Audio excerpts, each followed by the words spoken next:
Hey guys, welcome back to Nathan's Car Care. I'm Nathan, and today is the final video in the How to Install a CB Radio series. Today, I'm going to show you how to tune your CB antenna. Like I mentioned at the end of the last video, it's a very important step. I hope you've not spoken through your radio yet, because you may have destroyed your radio. Assuming you haven't done that, we can now move on to tuning the radio.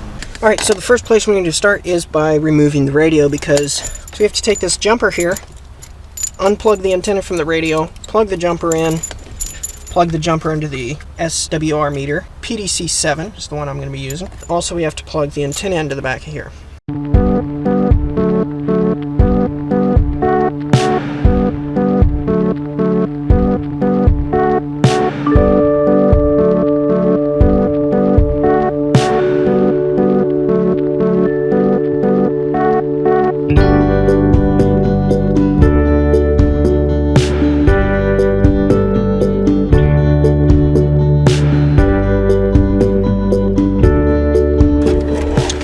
So we pull it out, unscrew the antenna,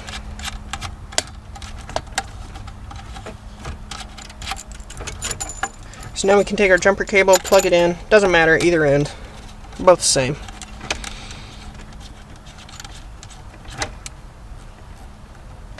There we go. Okay, so what we're going to do is we are going to take the jumper, which is now plugged into the back of the radio. We're going to plug it into the back of our static PDC7 SWR meter. We're going to plug it into the trans port. There we go. Then we take our coax coming from the antenna, plug it into the ant port.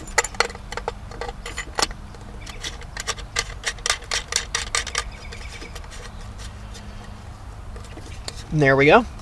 Alright, so now we are technically ready to tune our antenna. However, you can't tune it in an area that has a bunch of stuff around it. So for example, I have a house 15 feet to my right and trees 15 feet to my left. That's not going to work. We need to go in an open area that doesn't have any obstacles in the area. So like no trees, no buildings, stuff like that. You could easily do this in a large parking lot. As long as you have 30 feet on either side, you're probably good enough. The wider open the area is, the better. Let's go ahead and go to a spot like that. To do the tuning, the first thing you need to do is, of course, have your radio on. You need to make sure you tune on both channels 1 and 40 in order to cover the full range. So we'll start off on channel 1, and then on your meter here, flip the switch up to forward, key the microphone, and then turn the reference knob just until the needle is lined up with the very end of that red line where it says set. Then key the microphone again and flip the switch down to the reference position, and that will give you the SWR reading for that channel. Do this on both channels 1 and 40, and then you can determine which way you need to tune your antenna. If the SWR on channel 40 is higher than that on channel 1, your antenna is too long and needs to be shortened. If the SWR is higher on channel 1 than it is on channel 40, you need to lengthen your antenna. Alright, so I'm going to go and demonstrate how you will tune the antenna itself. You'll take the readings in the truck, and then you'll come back here, bend your antenna down, pull this rubber cap off, and now this here is your screw that you will use to tune it, right here. So that unscrews just like that. And you can unscrew it as much as you need. So this is how it should look when you first get the antenna straight out of the package. This is what it will look like. If when you take your reading on your meter and channel 1 has a higher SWR reading than channel 40, then you need to move this screw out. Now if your SWR meter says that you need to shorten the antenna, but this screw is already in all the way, then it's a much more complicated process, and you have to cut back some of the wire that is on the antenna itself. I'm not going to get into that because that's not what I have to do in this situation, but there's resources online. Check out Radio Reference Forum. I'm sure they have information there on it. There's resources online that will walk you through how to do that as well. Today we're going to focus just on tuning the antenna with the screw. So what I need to do in my case is I need to make the antenna longer, and it'll be easier to get the screw out if you also loosen this nut. Then you can unscrew it as much as you need. It's good to adjust this in small increments. Work it out to the correct setting instead of doing a bunch and then working back in. So once you have your initial SWR reading, what I would do is I would come out here, I would turn the screw one full turn, and then I would go back in there, take another SWR reading. That'll show you how much each turn of the antenna will affect the SWR reading.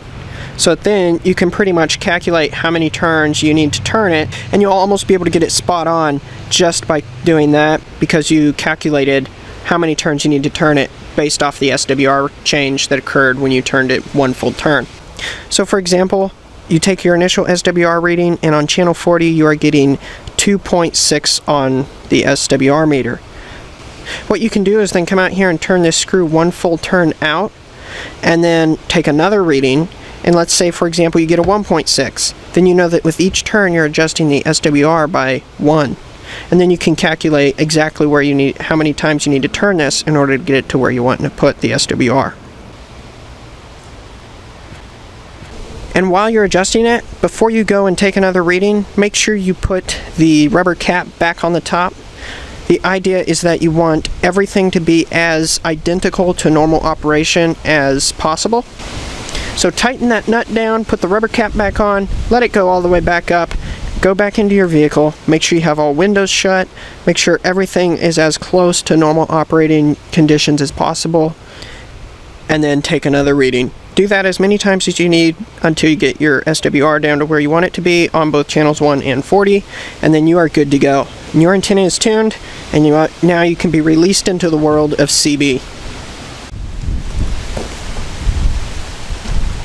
And in case you're wondering, it is okay to bend the antenna all the way down like this.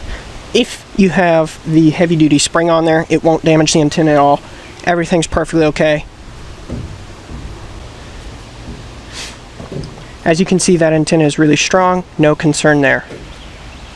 Alright, so you have everything installed, the radio's installed, the antenna's installed, everything's run, your antenna is tuned. Now here's a couple tips as far as using your radio itself. Kind of important to know what you're doing before you go and try to do it. So, let me show you a couple things. Alright, so when you want to use your radio for the first time, this is what you're going to do. I like to have the automatic noise limiter on, so put that up on the top position. And then now, you can just take your volume knob here, turn it over. You'll see the little screen light up. So right now, as you can see, it is on the most common channel, I would say, channel 19. Truck drivers use that one mostly. I'm going to leave that there for right now. You can put it to whatever channel you want with this knob right here. You can go through all 40 channels. Alright, so on the radio we have the power and volume knob, we have a squelch knob or SQ, we have an RF gain knob, and of course we have our channel selector knob. Now, the channel selector and the volume knobs are pretty self-explanatory. However, the squelch and the RF gain are a little more, what in the world are those? So what I'm going to do is I'm going to explain both of them really quick. So the RF gain knob basically acts as a sensitivity filter. What it does is it reduces the noise without reducing the receiving power of the signals that you're trying to hear. The squelch, on the other hand, also reduces noise. However, it also reduces the reception power. So you won't be able to hear a signal that is far away quite as well with the squelch, whereas if you use the RF gain, you will be able to hear farther signals. So if you have the squelch turned all the way up, you will only hear the signals that are closest to you. Any signals that are further away and therefore weaker, you won't hear. So if you only need very close communication, squelch works great and it eliminates noise. In order to hear all the signals and yet eliminate some noise as well, use the RF gain. So right now the RF gain is all the way over to the left. It's turned all the way counterclockwise, which means that it is filtering out all the weaker signals. And if we turn the volume all the way up, you can't hear any static at all. So what we can do if we want to hear those farther signals is turn RF gain all the way over. As you can see, we get two lights light up here on our little signal strength meter. And then now, if you turn the volume up, as you can see, you're picking up all the static and noise that is in the environment, as well as any other signals that you may hear. However, the problem is that the weaker signals or the static in the environment will often drown out those other signals that you actually want to hear. Now, of course, if the transmitting radio is close enough to you, that won't be an issue. You'll still be able to hear it above everything else. but it has to be pretty close in order to be heard over that kind of static. So there's really two ways to combat the static here. I'm going to show you how I do it. I have the RF gain turned until the first light is on constantly, and then the second light is just blinking on and off like this. Like that right there. And then what I'll do is I will turn the squelch up until the static goes away. Just like that right there. This here seems to work fairly well for me. I have not tested to find out exactly what kind of range I am getting, but this works well for me. I can hear quite a bit when I'm out on a highway, so I am perfectly happy with these settings.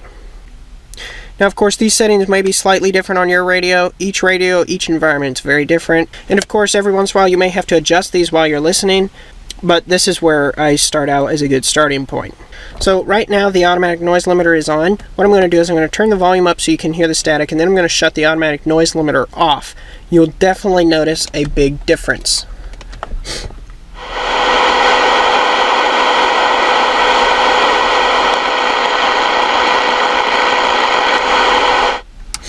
So you can see that with the automatic noise limiter on, the noise is a lot less harsh, and therefore you'll be able to hear signals better, so I like to keep that on.